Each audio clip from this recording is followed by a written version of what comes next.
Olá a todos, meu nome é Rafael Vitola Brudbeck, eu sou delegado de polícia, católico, casado, temos 4 filhos, eu e minha esposa, e fui convidado para apresentar neste congresso de literatura católica um tema que me é muito sensível e que há muitos anos é tema dos meus estudos, um assunto dos meus estudos.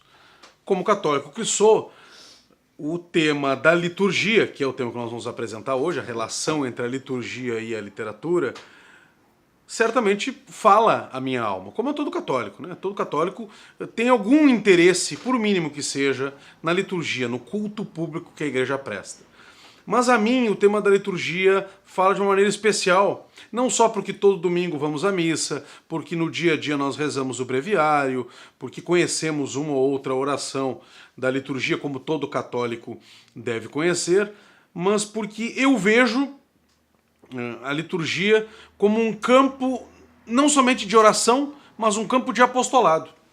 Eu tenho visto que o interesse pelo estudo da liturgia, o estudo das formas litúrgicas, o estudo dos textos litúrgicos, da formação da liturgia, do desenvolvimento dos ritos litúrgicos, nos variados ritos que nós temos na igreja, tem ocupado um papel de destaque, inclusive em discussões na internet, em conversas com as pessoas, né? É muito comum os católicos de hoje se referirem à missa tridentina, ou à missa, mesmo a missa nova, depois do Concílio Vaticano II, rezada em latim, ou um despertar do canto gregoriano.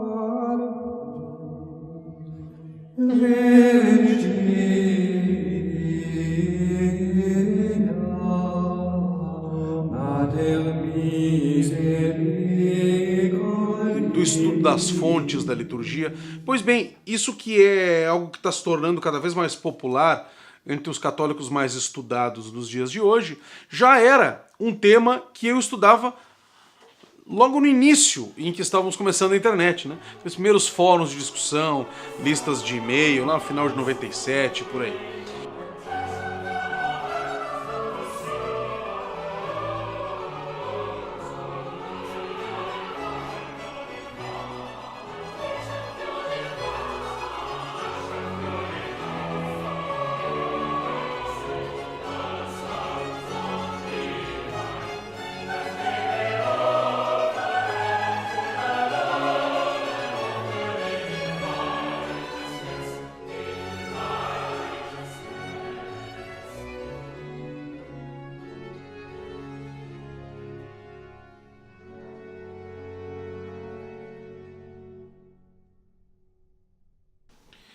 E este tema da liturgia, então, ele foi, para mim, logo no início da internet, um tema de estudos. Eu comecei a procurar textos, procurar livros litúrgicos. Eu tenho uma parte da minha biblioteca justamente formada por livros de liturgia e outra por livros sobre liturgia. E verificando no estudo da liturgia que nem sempre nas paróquias o culto público devido a Deus era celebrado conforme que a igreja mesmo queria, eu comecei a me dar conta de que esse respeito às normas litúrgicas e o entendimento à profundidade da liturgia era algo que deveria ser resgatado. Quer formando melhor os padres, quer ajudando os leigos a terem um maior conhecimento dessa liturgia que por vezes lhes era negada na paróquia pela bagunça litúrgica, pelo desrespeito às normas, né? Então nós fomos começar, junto com outros amigos, a ajudar a formar o clero, ajudar a formar os padres. Aquela piada de que antes se contava que não se deve ensinar o padre a rezar a missa, hoje, infelizmente, não é uma piada, mas é uma realidade. Nós temos que ensinar alguns padres a rezar a missa assim. Então, eu percebi desde cedo, junto com o meu diretor espiritual, junto com a oração, a perceber que eu tinha algo a fazer pelo estudo que eu estava desenvolvendo, né? Não bastava simplesmente acumular conhecimento.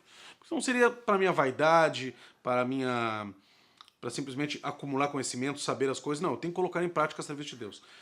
Então nós procuramos formar as pessoas e com isso surgiu o site que muitas pessoas conhecem, que ainda hoje é uma referência em língua portuguesa sobre o assunto da liturgia, já foi recomendado pelo Vaticano várias vezes também, que é o Salve a Liturgia.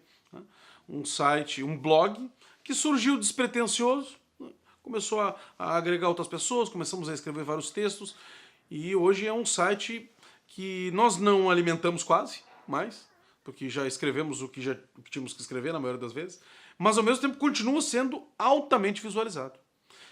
Então, por conta deste tema da liturgia, da fundação do Salve a Liturgia, muitas pessoas continuam a procurar, não só a mim, como outros membros da equipe do blog, para dar palestras, para falar sobre esse tema que me toca muito, né?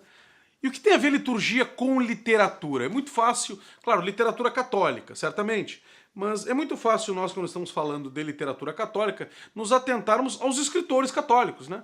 É muito fácil lembrar em literatura católica de Chesterton, por exemplo, que escreveu não só textos de não ficção, como textos também de ficção. Então é muito fácil nós nos lembrarmos de um católico que foi literato. Por outro lado, nós podemos, num conceito mais amplo de literatura, que não fala apenas de contos, de histórias, mas da escrita em geral, podemos nos lembrar dos santos que foram escritores, podemos nos lembrar dos grandes teólogos que escreveram, São Boaventura, São Tomás, nós podemos falar de Santo Agostinho, dos grandes padres da igreja, nós podemos nos lembrar dos papas que escrevem encíclicas. Então, nesse sentido, é muito fácil de falar de literatura católica. Mas o que a liturgia tem a ver com a literatura? Ainda que literatura católica. Este é o tema que nós vamos tratar nessa breve aula, fazer essa conexão entre a liturgia e a literatura. E eu gostaria de começar citando alguns trechos deste livro, Missarum Solemnia, que é um livro que conta a história do desenvolvimento do rito romano, desde os primórdios, ainda no início da época apostólica, e fala um pouco de outros ritos litúrgicos também da igreja, mas ele vai falando do desenvolvimento do rito romano, cada parte da missa, qual é o sentido dela e como ela surgiu. Mas antes disso, na introdução, o padre Jungmann, que é um jesuíta, né, perito em liturgia, ele nos fala que a missa foi denominada já como obra de arte central da cultura cristã.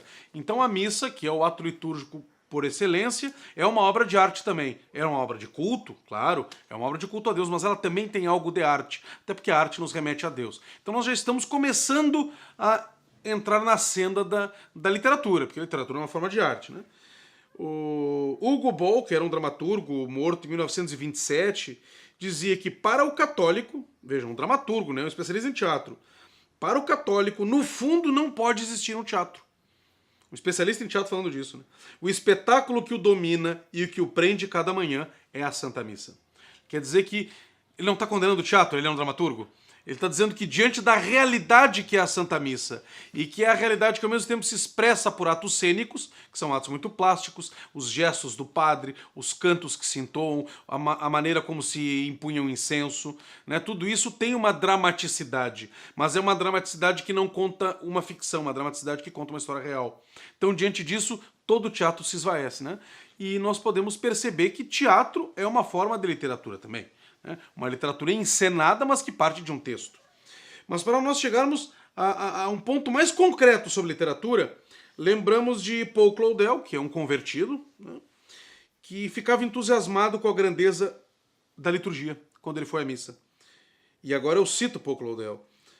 Foi a poesia mais profunda e mais grandiosa. Foram os gestos mais nobres que jamais foram permitidos a um ser humano. Não podia me saciar na contemplação do espetáculo da Santa Missa. Ele chama, então, a missa de não só um espetáculo agora, como uma obra de arte teatral, mas ele diz que é a poesia mais profunda. E o que é a poesia? É algo que fala muito a nossa alma, que tem um ritmo determinado, que tem uma musicalidade nas palavras, nós podemos dizer. A missa tem essa musicalidade nos gestos, tem uma musicalidade nas palavras, tem uma musicalidade nas cerimônias que são desenvolvidas. Elas não são cerimônias jogadas a esmo na liturgia.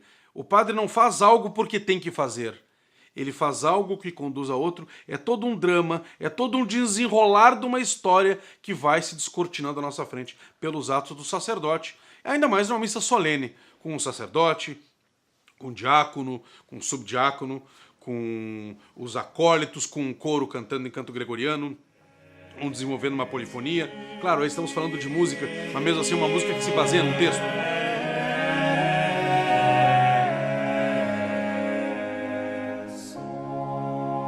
Até porque o canto gregoriano, por excelência, nós vamos falar depois, ele é um canto a serviço da letra, nós vamos falar disso depois.